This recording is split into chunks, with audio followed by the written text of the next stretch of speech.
Hello students, welcome to the Agnee's online classes. और आज की क्लास में हम आगे बढ़ाएंगे क्लास 12th मैक्रो इकोनॉमिक्स का chapter income determination and multiplier.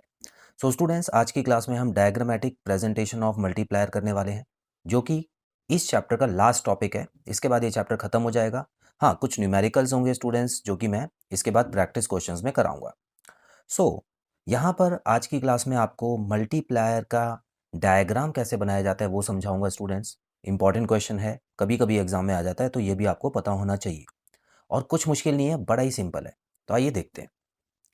तो स्टूडेंट्स, आप देख सकते हैं डायग्राम में मैंने जो कर्व बनाया है उसमें एक्स एक्सिस और वाई एक्सिस पहले लेंगे हम। तो एक्स एक्सिस हो गई ये वाली, और वाई एक्सिस ये होती है, आपको पता ही है। उसके अलावा एक्स एक्सिस पे आपको क्या दिखाना है? Income, output and employment. ठीक है, अब ये तो हमेशा ही दिखाते हैं, और इसका मैंने आपको कनेक्शन भी बताया हुआ है कि इनकम, आउटपुट और एम्प्लॉयमेंट का मतलब एक ही होता है। अगर आप एक इकोनॉमी के हिसाब से देखें, तीनों ही साथ में बढ़ते हैं और तीनों ही साथ में कम भी होते हैं। उसके अलावा एग्रीगेट डिमांड, जो कि हम हमेशा से दिखाते आए हैं। अब ये एग्रीगेट डिमांड क्यों दिखा रहे हैं? तो स्टूडेंट, सबसे पहले आपको ये समझना है कि जो मल्टीप्लायर का फॉर्मूला था वो delta Y upon delta I था, याद होगा आपको। तो इन्वेस्टमेंट जो है वो कहाँ पर होती थी? वो एग्रीगेट डिमांड में ही तो होती थी। एग्रीगेट डिमांड का क्या फॉर्मूला था? सी प्लस आई। तो ये वाली जो इन्वेस्टमेंट है, क्योंकि ये एग्रीगेट डिमांड में होती थी, इसीलिए इन्वेस्टमेंट के लिए हमने एग्रीगेट डिमांड का जो कर्व है वो लिया है। और उसके अलावा इनकम कहाँ होती थी? इनकम यहाँ पे होती थी स्टूडेंट्स। तो इसीलिए हमको ये इनकम वाला, जो नेशनल इनकम वाला जो कर्व था, ए एस जिसको हम बोलते थे, A S is equal to Y होता था, है ना। तो इसीलिए ये वाला कर्व भी लिया है।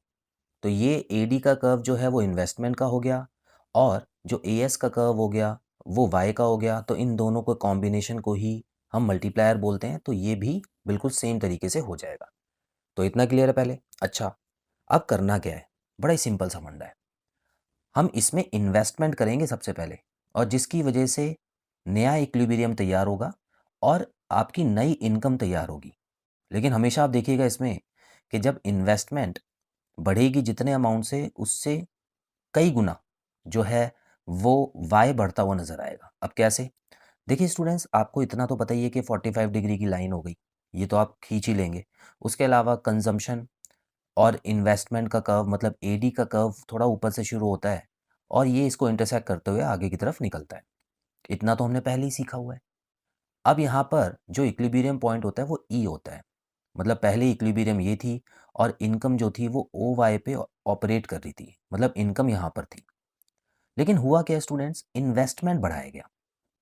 ठीक है, हम क्या मान के चलते थे अभी तक कि भाई इन्वेस्टमेंट तो ऑटोनॉमस रहेगा, बढ़ेगा नहीं। लेकिन हुआ क्या? यहाँ पर देखिए, अभी हम यहाँ पर थे ना, A D is equal to C plus आई।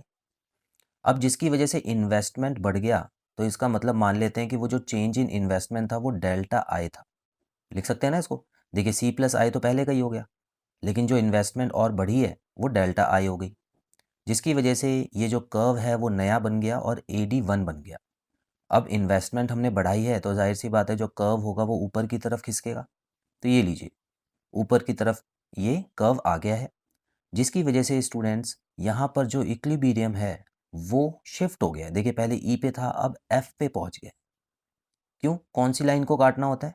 ये वाली लाइन, 45 डिग्री लाइन को अब ये काट रही है ना, एफ पे काट रही है। तो स्टूडेंट्स, यहाँ पर हमने इतने का इन्वेस्टमेंट चेंज किया था।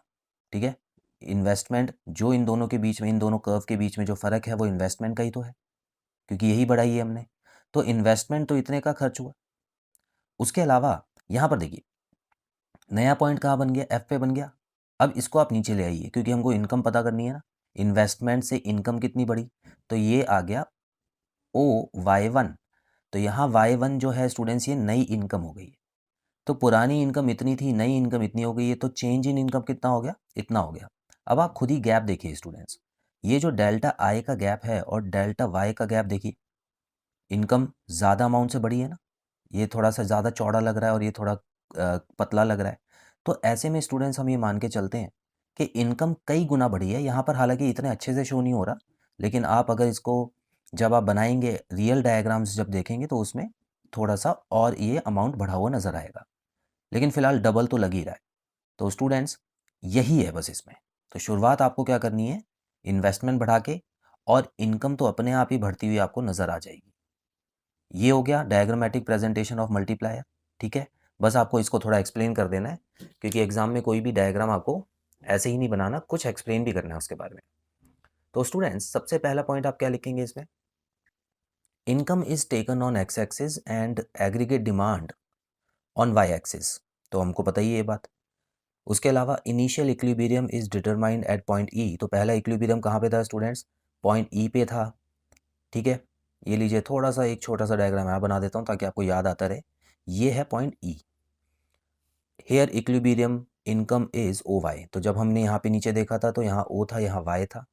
तो इस तरीके से पहला इक्विलिब्रियम था। Now investment increases by delta I.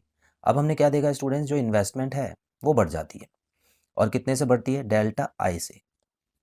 And new equilibrium formed at a point of F. तो नया इक्विलिब्रियम कहाँ पे बनता था? यहाँ बना, जिसकी वजह से जब हमने चेक किया तो डेल्टा वाई जो था वो भी बढ़ गया था। Now investment increases by delta I and new equilibrium formed at point F. ठीक है, नया इक्विलिब्रियम बन चुका है।